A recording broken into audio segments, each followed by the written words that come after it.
দেশ পুনর্গঠন, গুরুত্বপূর্ণ সংস্কার এবং চুরি হওয়া সম্পদ ফিরিয়ে আনতে যুক্তরাষ্ট্রকে পাশে চেয়েছেন অন্তর্বর্তী সরকারের প্রধান উপদেষ্টা ডক্টর মোহাম্মদ ইউনূস। 15 সেপ্টেম্বর রাষ্ট্রীয় অতিথি ভবন যমুনায় যুক্তরাষ্ট্রের একটি উচ্চ পর্যায়ের প্রতিনিধি দল তার সঙ্গে দেখা করতে এলে তিনি ওয়াশিংটনকে পাশে থাকার আহ্বান জানান।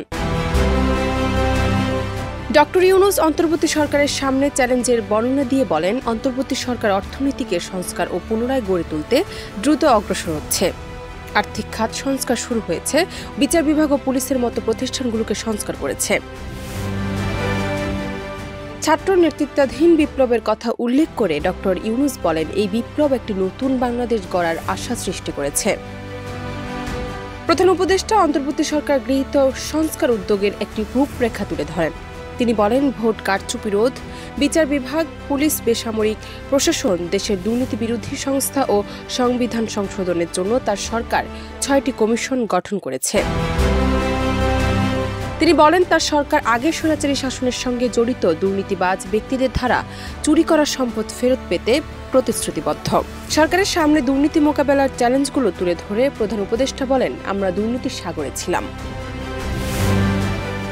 মার্কিন কর্মকর্তারা বলেন, তারা অন্তর্বর্তী সরকার কর্তৃক পরিচালিত সংস্কারের জন্য প্রযুক্তিগত ও আর্থিক সহায়তা দিতে আগ্রহী।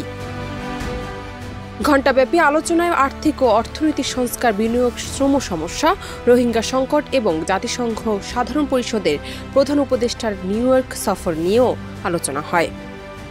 ডেস্ক রিপোর্ট, দেশ রূপান্তর।